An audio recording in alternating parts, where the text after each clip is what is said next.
You know what you did. You replay it in your mind a dozen times a day. The question is not what you did. The question is why you are still paying for it. Welcome to the Stoic Compass. I am Epictetus, and today I'm joined by Jung and Laozi. Today we are examining how do you stop punishing yourself?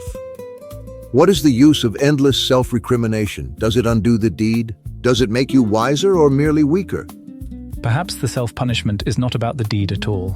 Perhaps it is a way of clinging to a familiar identity, even if that identity is a flawed one. The wound only festers when you keep picking at the scab. Let it be. The body knows how to heal itself. And what if the wound does not heal? What if it requires a surgeon's hand, a deliberate cut to remove the rot?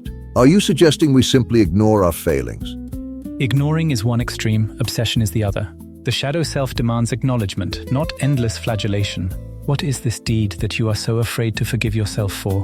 What does it represent about your hidden self? You are both still focused on the deed itself. Is it not possible that the self-punishment is the real problem? A way to avoid looking at the present moment? So we should simply accept our flaws and move on? Is that your wisdom? Such thinking breeds complacency and mediocrity. No, it breeds self-acceptance, and from self-acceptance, true growth can begin. The ego must integrate its shadow, not wage war against it. Imagine a river trying to purify itself by thrashing about. It only muddies the water further. Stillness allows the sediment to settle. Stillness? When there is work to be done? When there are amends to be made? Stillness is a luxury for those who have earned it. And who decides who has earned it? Is it not the very voice that drives the self-punishment? The inner critic, the superego, forever judging, forever condemning.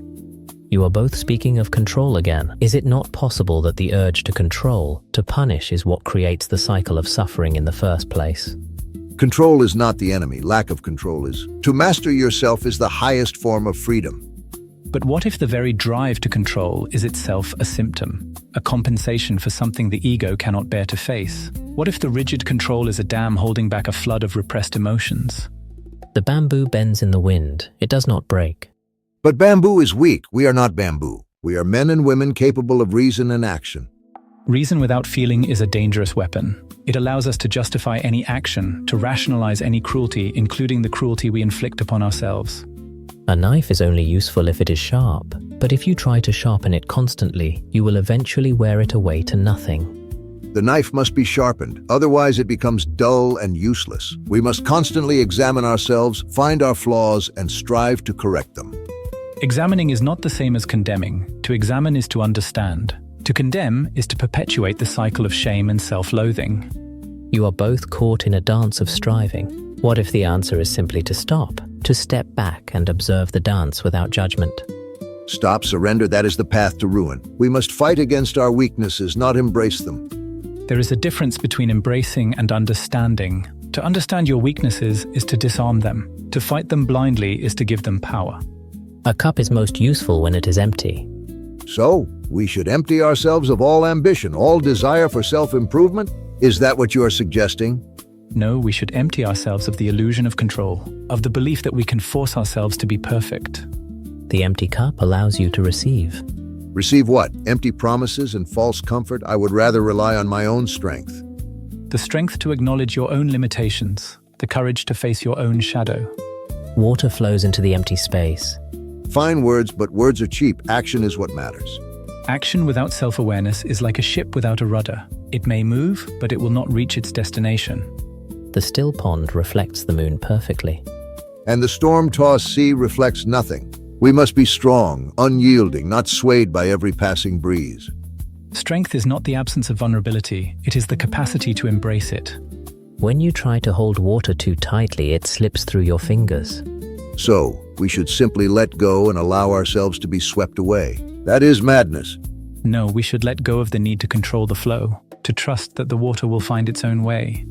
The seed knows how to grow. It does not need to be forced. But the gardener must tend the soil, water the plant, and protect it from weeds. We cannot simply rely on nature to do everything for us. The gardener must also know when to step back and allow the plant to grow in its own way, to resist the urge to interfere. The path is already there. You simply need to walk it. Then let us consider the path, not the one you think you should be on, but the one that is actually in front of you. The relentless cycle of self-punishment is rarely about the act itself. It's about the feeling that you are fundamentally flawed, that you are not worthy of forgiveness, not even from yourself. This feeling is often rooted in childhood experiences, in unmet needs, and in the internalized voices of critical authority figures. To break free from this cycle, you must first understand its source. Ask yourself, what does this punishment serve? What belief about yourself is it reinforcing? Is it a feeling of worthlessness, a fear of abandonment? Then begin to challenge that belief. Look for evidence to the contrary. Remind yourself that you are human, that everyone makes mistakes. Today, try this. The next time you find yourself caught in a spiral of self-criticism, stop. Take a deep breath and ask yourself, what would I say to a friend who was feeling this way? Then offer yourself the same compassion.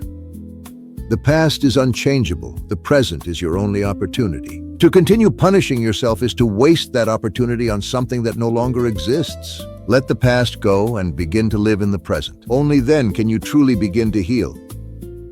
If today's conversation has served you, take it further. Pay Attention by C. Tribute, 12 Lessons in the Practice of Seeing Clearly. Available now on Amazon.